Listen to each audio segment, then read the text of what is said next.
सभी बच्चों का इस कक्षा में स्वागत है। मैं उषा मौर्य, आदित्य नारायण राजकीय इंटर कॉलेज चिटिया चंदौली, प्रवक्ता मैथ। आज हम लोग जो है सेट्स के विषय में पढ़ेंगे।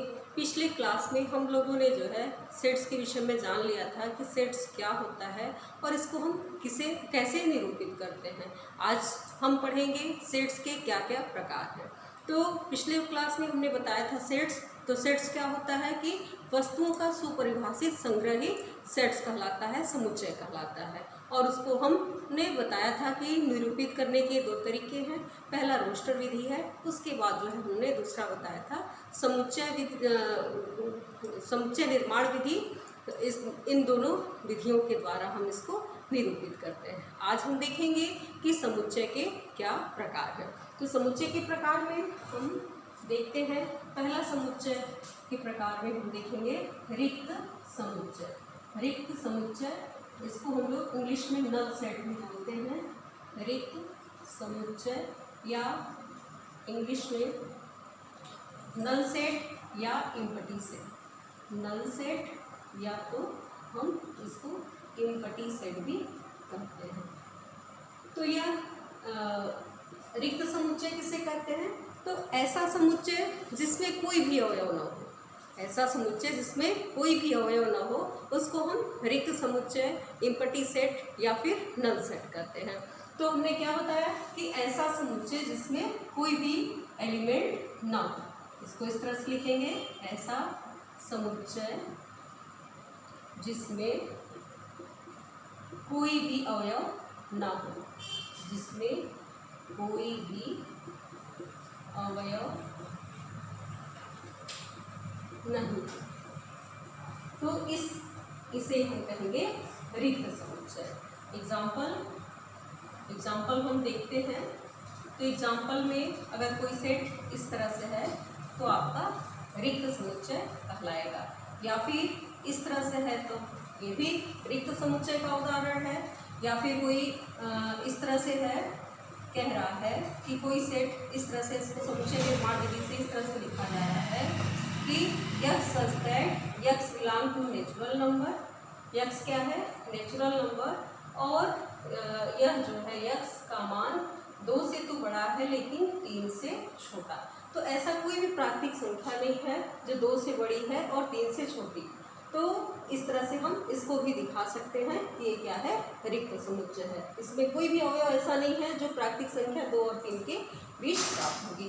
तो इस तरह से हमने देखा कि रिक्त समुच्चय किसे कहते हैं। तो ऐसा समुच्चय जिसमें कोई अवयव न हो उसे हम रिक्त समुच्चय कहते हैं।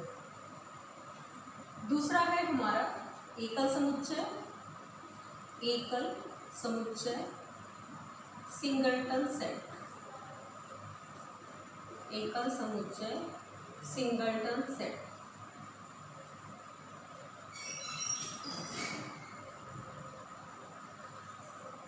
Singleton set.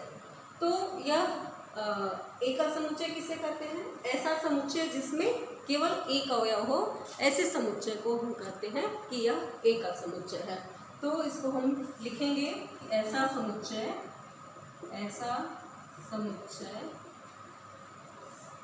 जिसमें केवल एक अवयव हो, उसे एकल समुच्चय कहते हैं। एकल समुच्चय कहते हैं। तो इस तरह से हमने देखा कि ऐसा समुच्चय जिसमें केवल एक अवयव हो तो उसको हम एकल समुच्चय कहते हैं। जैसे फॉर एग्जाम्पल, इसमें हम एग्जाम्पल देखते हैं। तो अगर एक कोई सेट इस तरह से है कि इसमें केवल एक एलिमेंट है, तो एकल समुच्चय के अंतर्गत ये आएगा।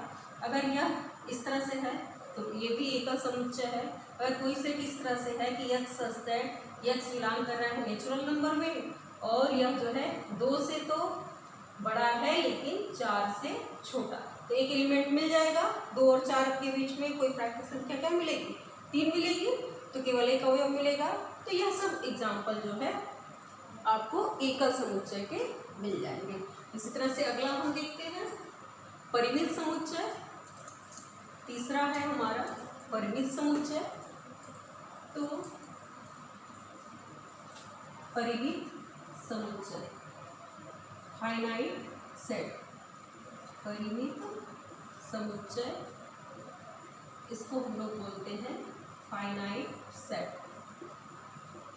Finite set.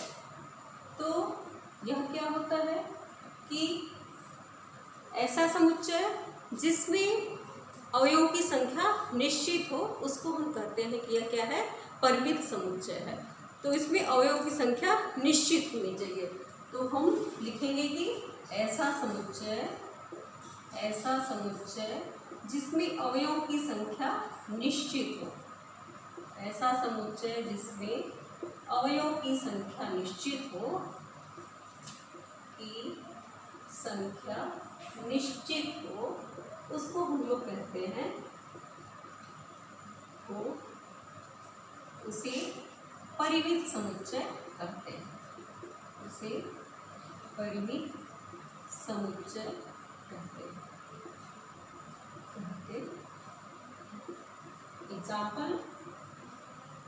एग्जाम्पल हम लोग लेते हैं। तो ऐसा उदाहरण ले, एक जैसे मान लीजिए 1 2 3 4 5, तो ये क्या है, परिमित समुच्चय के अंतर्गत मिल जाएगा।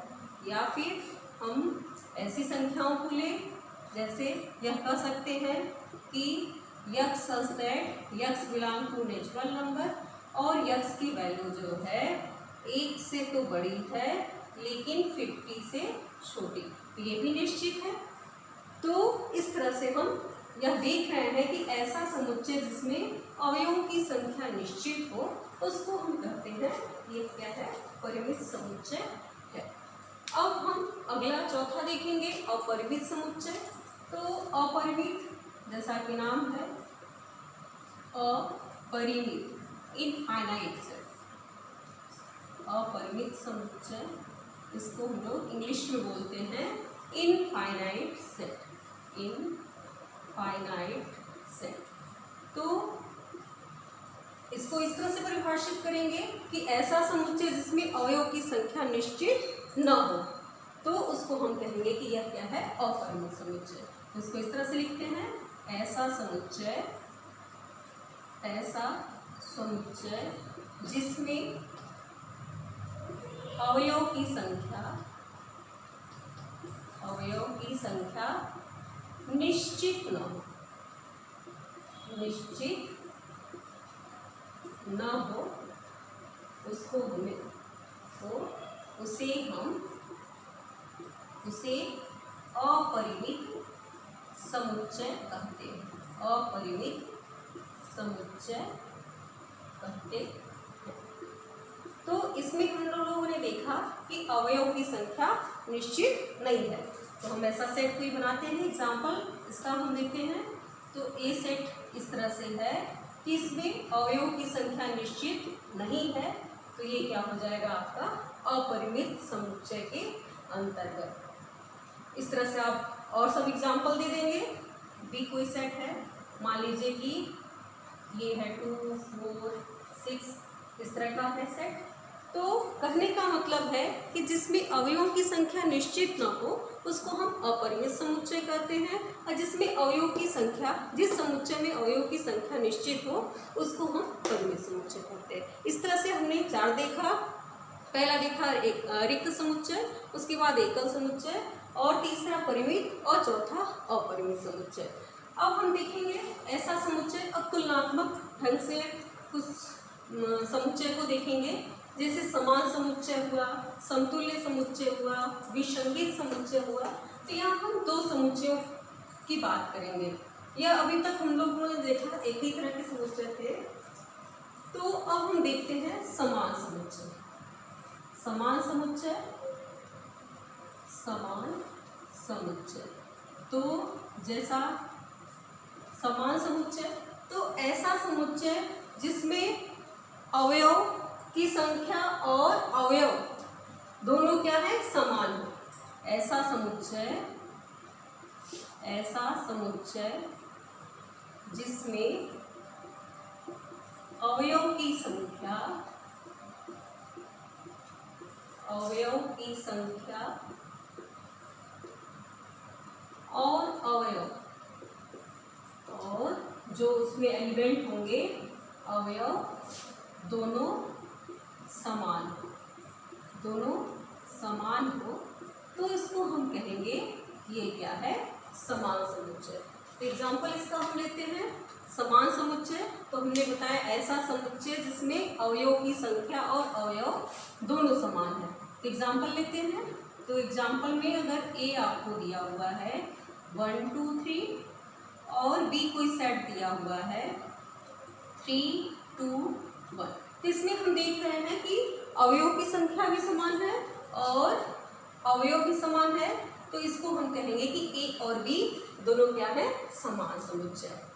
ए बी समान समुच्चय, समान समुच्चय। अगर इस तरह से देता, मान लीजिए एग्जाम्पल नंबर 1 है, अगर इस तरह से दिया कि a इक्वल टू 1 2 3 और b इक्वल टू मान लीजिए a b c d कुछ भी दे देता है, तो हम कहेंगे कि a और b दोनों समान समुच्चय नहीं है। ये क्या है, समान समुच्चय नहीं, नहीं। तो इस तरह से हम लोगों ने देखा कि कोई भी समुच्चय समान तभी कहलाएगा जब उसमें अवयवों की संख्या, जैसे इसमें 3 अवयव हैं, 3 एलिमेंट हैं, तो इनकी संख्या भी समान हो और वह एलिमेंट भी समान हो, तब इसको हम कहेंगे यह क्या है, समान समुच्चय है। इसके बाद हम जब देखेंगे अगला जो समतुल्य समुच्चय है, दोनों में डिफरेंस यह रखना है कि समान समुच्चय में तो हमने बताया कि अवयव और अवयव की संख्या दोनों समान होना चाहिए, लेकिन इसमें एक अगला बताएंगे हम समतुल्य समुच्चय। तो समतुल्य समुच्चय में क्या होता है, समतुल्य समुच्चय, समुच्चय equivalent, equivalent relation, equivalent set, sets की बात हो रही है, रिलेशन हम लोग सेकेंड ईयर में देखेंगे। तो इक्विवेलेंट सेट क्या होता है, तो इसमें दोनों में थोड़ा डिफरेंस हमको रखना है, ध्यान देंगे हम लोग। समतुल्य समुच्चय क्या होता है कि ऐसा अवयव जिसमें नंबर्स ऑफ एलिमेंट दोनों के बराबर हो, ए के और बी के, तो इसको हम कहेंगे कि ऐसा समुच्चय जिसमें अवयवों की संख्या समान हो, ऐसा समुच्चय जिसमें अवयव की संख्या समान हो, जिसमें अवयव की संख्या समान, यहाँ केवल संख्या की बात कहा जा रहा है, समान हो, उसे समतुल्य समुच्चय कहते हैं, उसे समतुल्य समुच्चय कहते हैं।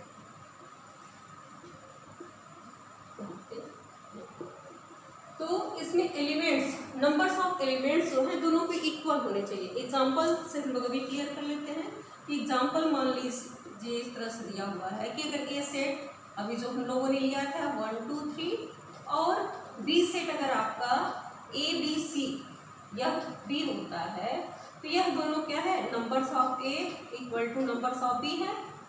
सेट ए में एलिमेंटों की संख्या 3 है और सेट बी में भी एलिमेंटों की संख्या 3 है, तो नंबर्स ऑफ ए और नंबर्स ऑफ बी सेम है, तो हम कहेंगे यह क्या है, ए और बी समतुल्य समुच्चय, समतुल्य समुच्चय। इसी तरह से अगला हम देखेंगे 7वां विसंगीत समुच्चय, विसंगीत समुच्चय। इसका यूज होगा बहुत, इसको हम लोग इंग्लिश में बोलते हैं डिसजॉइंट सेट, इसको हम लोग कहते हैं विसंगीत समुच्चय को डिसजॉइंट सेट, डिसजॉइंट सेट। तो डिसजॉइंट सेट ऐसा सेट जिसमें कोई भी कॉमन ना हो, ऐसा समुच्चय, अगर ऐसा दो समुच्चय इस तरह से हो, जैसे यह एग्जाम्पल है, एग्जाम्पल से इसको समझते हैं कि ए सेट अगर आपका 1 2 3 अभी हमने जो लिया था और B set A B C है, तो दोनों में कोई कॉमन नहीं है, तो हम कहेंगे कि ए और बी क्या है, विसंगीत समुच्चय, विसंगीत समुच्चय। तो यहाँ कहने का तात्पर्य यह है कि अगर दो सेट आपको दिया हुआ है और दोनों सेट में अगर कोई भी कॉमन नहीं मिलता है तो हम कहेंगे कि ये क्या है, डिसजॉइंट सेट है। अगर इसमें एक भी एलिमेंट कॉमन मिल जाएगा तो वह डिसजॉइंट सेट नहीं होगा। इस तरह से हमने देखा ये आपके कि ये समुच्चय के प्रकार में एकल समुच्चय, रिक्त समुच्चय, एकल समुच्चय, परिमित समुच्चय, अपरिमित समुच्चय, समान समुच्चय, समतुल्य समुच्चय और अंतिम जो है हम विसंगीत समुच्चय के बारे में चर्चा किया। तो अगला हमारा प्रश्नावली है 1.2, जिसमें यह एनसीईआरटी के 1.2 में इसके जो भी समुच्चय है उसके प्रकार को पहचानना है कि यह किस तरह का समुच्चय है। तो हम एनसीईआरटी का 1.2 सॉल्व करते हैं। क्वेश्चन देखते हैं। एनसीईआरटी का 1.2 एक्सरसाइज के क्वेश्चन है। इसमें ये दिया हुआ पहले में कि निम्नलिखित में से कौन रिक्त समुच्चय है। तो रिक्त समुच्चय हमें देखना है तो 2 से भाज्य विषम प्राकृतिक संख्याओं का समुच्चय। तो 2 से भाज्य विषम प्राकृतिक संख्याएं, तो विषम प्राकृतिक संख्याएं क्या होती हैं, विषम प्राकृतिक संख्याएं जो 2 से भाज्य हो। तो ऐसा कोई भी नहीं है क्योंकि विषम प्राकृतिक संख्याएं आपको हो जाएगी 1, 3, 5, इस तरह से 7, इस तरह से विषम प्राकृतिक संख्याएं हो गई। लेकिन यह क्या है, 2 से भाज्य नहीं है। तो यह किस तरह का समुच्चय हो जाएगा, रिक्त समुच्चय। यह रिक्त समुच्चय है क्योंकि ऐसी कोई भी संख्या नहीं है जो 2 से भाज्य हो और विषम प्राकृतिक संख्या हो। तो यह क्या हो जाएगा, रिक्त समुच्चय। क्योंकि अभी हमने देखा कि विषम प्राकृतिक संख्या आपकी ये है और यह कोई भी 2 से भाज्य नहीं है। दूसरा है सम अभाज्य संख्याओं का समुच्चय। तो अब पहले अभाज्य संख्याएं क्या होती हैं, अभाज्य संख्याएं वे संख्याएं जो एक और स्वयं के अतिरिक्त किसी से न कटे। तो 2, 3, 5, 7, 11 ये सब क्या है, आपके अभाज्य संख्याएं हैं। तो अभाज्य संख्याएं ऐसी संख्या है जो सम अभाज्य है। एक संख्या आपको मिल गई 2 क्या है, आपका सम अभाज्य संख्या है। तो यह क्या है, दूसरा वाला यह रिक्त समुच्चय नहीं है, बल्कि यह किस तरह का है, एकल समुच्चय या परिमित समुच्चय भी कह सकते हैं इसको। तो यह एकल समुच्चय है, रिक्त समुच्चय नहीं है। इस तरह से हम बना देते हैं। फिर तीसरे में केवल हमें रिक्त समुच्चय बताना है, हम यहाँ बता दिए कि किस तरह का है। फिर तीसरा में दिया है कि यक्स सच दैट यक्स एक प्राकृतिक संख्या है। तो ऐसी प्राकृतिक संख्या जो 5 से तो छोटी है। तो प्राकृतिक संख्या हम लोग जानते हैं ना कि 1, 2, 3 all the counting number is a natural number. तो ऐसी संख्या जो 5 से छोटी हो, तो 5 से छोटी का मतलब इधर की कोई संख्या और 7 से बड़ी भी हो, 7 से बड़ी। तो ऐसी कोई भी संख्या नहीं है, एक संख्या जो 5 से छोटी हो और 7 से बड़ी है, ऐसी कोई संख्या नहीं है। तो यह क्या है, आपका रिक्त समुच्चय है। तीसरा वाला रिक्त समुच्चय है, क्योंकि ऐसी कोई भी संख्या नहीं है जो 5 से तो छोटी हो लेकिन 7 से बड़ी हो, ऐसी कोई प्राकृतिक संख्या नहीं है। अगला चौथा दिया है आपको y सच दैट y किन्हीं भी 2 समांतर रेखाओं का उभयनिष्ठ बिंदु। तो अगर 2 रेखाएं आपकी समांतर है तो वो कभी भी एक दूसरे को प्रतिच्छेद नहीं करती। ऐसा आप लोग हाई स्कूल में देख चुके हैं कि अगर 2 भी समांतर रेखाएं हैं तो यह दोनों कभी भी एक दूसरे को प्रतिच्छेद नहीं करेंगे। तो जब प्रतिच्छेद नहीं करेंगे तो इसका उभयनिष्ठ बिंदु कोई प्राप्त नहीं होगा। तो यह भी क्या है कि 2 समांतर रेखाओं में कोई भी उभयनिष्ठ बिंदु नहीं मिलता। तो यह भी क्या है, आपका रिक्त समुच्चय है। तो इस तरह से हम लोगों ने देख लिया क्वेश्चन नंबर 1 में कि कौन रिक्त समुच्चय है और कौन सा नहीं है। अगला क्वेश्चन नंबर 2 में हमको देखना है परिमित और अपरिमित समुच्चय को ढूंढना है। तो अभी हमने परिभाषा में बताया था इसका डिफिनेशन कि परिमित समुच्चय क्या होता है, ऐसा समुच्चय जिसमें अवयवों की संख्या निश्चित हो उसको हम परिमित समुच्चय कहते हैं। और अपरिमित समुच्चय में क्या होता है कि ऐसा अवयव जिसमें अवयवों की संख्या निश्चित ना हो। तो अब इसमें देखिए कि वर्ष के महीनों का समुच्चय। तो वर्ष में 12 महीने होते हैं, ये संख्याएं निश्चित है। तो यह किस तरह का समुच्चय हो जाएगा आपका? परिमित समुच्चय। यह कैसा है? परिमित समुच्चय, क्योंकि यह संख्या निश्चित है। संख्या निश्चित होगी तो यह परिमित समुच्चय होगा। अगला, यह 1 2 3 डैश डैश दिया है तो अनिश्चित हो गया, तो यह अपरिमित हो जाएगा, क्योंकि यहाँ पर अवयव की संख्या निश्चित नहीं है, तो यह अपरिमित समुच्चय। यहाँ पर 100 तक ही है तो यह भी परिमित है, क्योंकि अवयव की संख्या निश्चित है, परिमित समुच्चय। और 100 से बड़े धन पूर्णांक, तो 100 से बड़े तो बहुत सारे धन पूर्णांक हैं, तो यह क्या हो जाएगा? अपरिमित समुच्चय हो जाएगा। और 99 से छोटे अभाज्य पूर्णांकों का समुच्चय, तो यह भी परिमित हो गया। तो इस तरह से हम लोगों ने देखा कि कौन सा परिमित समुच्चय है और कौन सा अपरिमित। तो अगर आपको डिफिनेशन याद है तो आप उसको देख सकते हैं कि किस तरह का यह समुच्चय है। अगला क्वेश्चन हम देखते हैं एनसीईआरटी के, और क्वेश्चन प्रॉब्लम को लेते हैं।